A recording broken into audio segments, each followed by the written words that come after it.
Boom! Yes, folks, Hume here again. Holy good. So it is that time of the year again where people looking for classes and people looking for lessons and so forth and so forth. And in the case of the private students who not in any school system, that is even more critical for those who need the help, right? They may be private students who may not necessarily need the help. They could, once they have access to the information and they have the textbooks and they have the past papers, they could battle through on their own and get through. No problem. We always have people like that.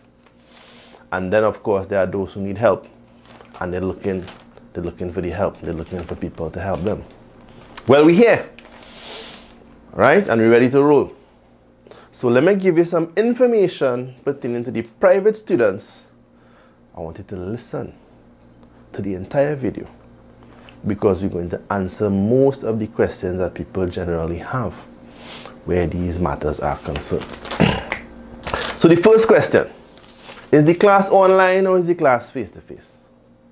My private students class has been online since 2020 when we had to make certain adjustments during the COVID, and it has remained online and we're still online. All right, we conduct the classes via live Zoom. We record every session so that when adults would almost certainly have to, when they have to miss the class ever so often for whatever reason, we know how it is with the adults, with the private students, people working and whatnot, responsibilities and whatnot. When they miss the class, they could go back to the recording and fall in and fill in whatever they miss out. All right? Days, times, and duration. When we have class, how long the classes? Classes are Tuesday and Thursday, 7 p.m. to 8 p.m. 2 days a week. That is the schedule for the adults, for the private students. 2 days a week, 7 to 8 a.m., Tuesday and Thursday. All right? Cost. Well, as we do for all students who do the exam, who preparing for the exam, we have 2 semesters. We have 1 semester from September to December, and then we have another semester from January to May, just as we do in the universities. So we basically copying the university time frame because the exam is in May, just as how the end of semester exam for university is in May, around the same time, middle of May.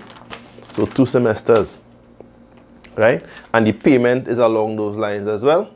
So the payment is $1,030 per semester. So you pay at the beginning and that running straight through until the end. So in the case of this semester coming up, you pay at the beginning and that will take you from the beginning of September straight through until the end of December, the end of the year. And then at the turn of the year, from January straight through to May, there's another 1,000 and that taking you straight through until the exam. All right. Next question, when we starting, whether it's September the 5th or the 12th or whatever it is, we start already, right? We have been doing some work since about the middle of July with some private students who came on board, small handful of them, right? And we're looking to take on more now in the traditional taking on season, yeah? But we continue it. So let me just give you a brief outline of what we have done so far and what we're going to be doing in the very short term. So we started with the private students dealing with the money topics. Anything to do with money, discount, percentage increase, percentage decrease, simple interest, higher purchase, currency conversion, that kind of thing. And the reason for that is simple.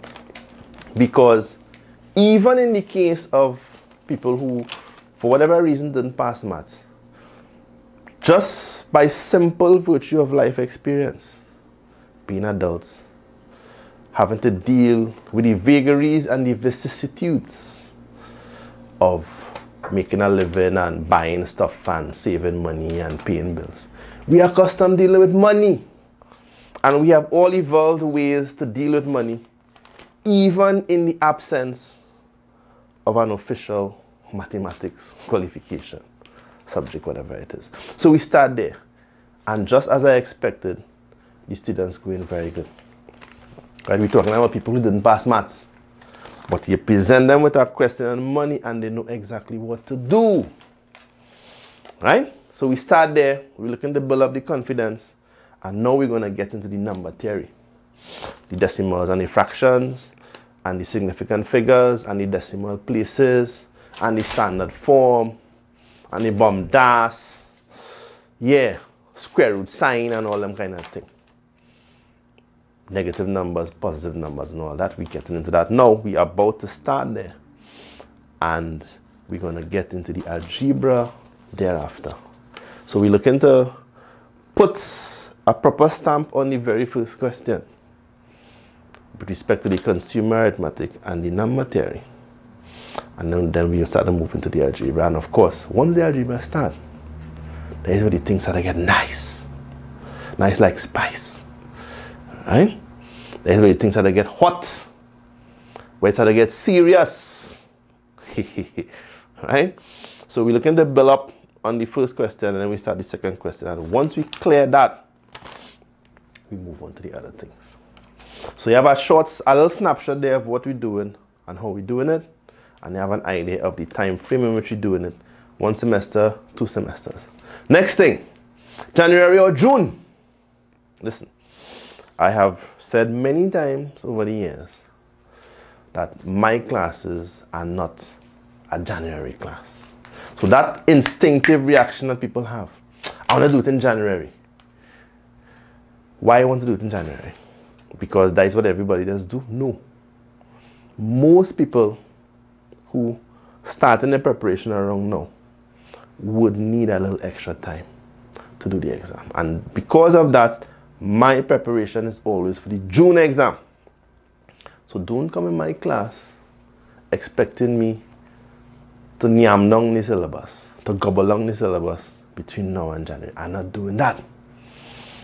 Even in the case where I would encourage my students to sign up for the January exam as a stepping stone towards the June exam,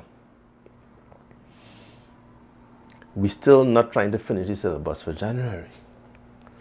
Right? Wherever we reach at the end of December, you're going to the January exam with that. And if you pass, let me say you get a 3. At that point, you have a decision to make. You either continue to get a higher grade or you hold your 3.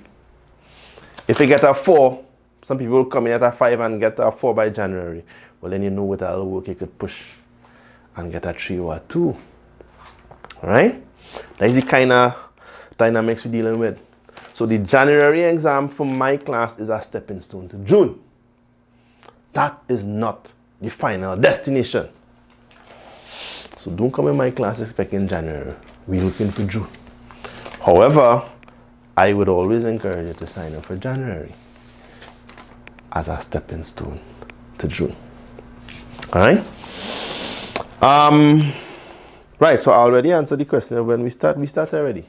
So we just continue. Alright? And that's basically it, you know. No more of a long talk after that. That is basically it. We cover the important questions. The issue of how we're going to pay. What are the mechanisms?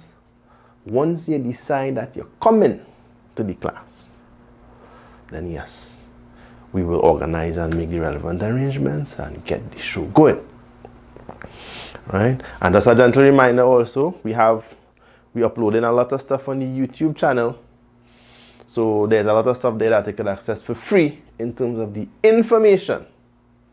We're giving away the information for free, but in terms of the practice and the feedback and the past papers and the past paper solutions and the multiple choice and all of that, yeah, when you come in this session, you're getting that and you're getting more.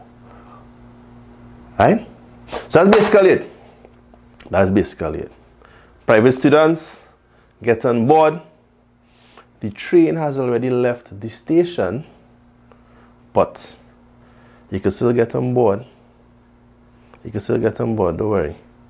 We're moving, but you jump on and you keep moving with us. Alright, so Once you decide to come, you have the WhatsApp button on this post on the Facebook. 293-5712. 868-293-5712. Message me, make the contact, and let me take it from there.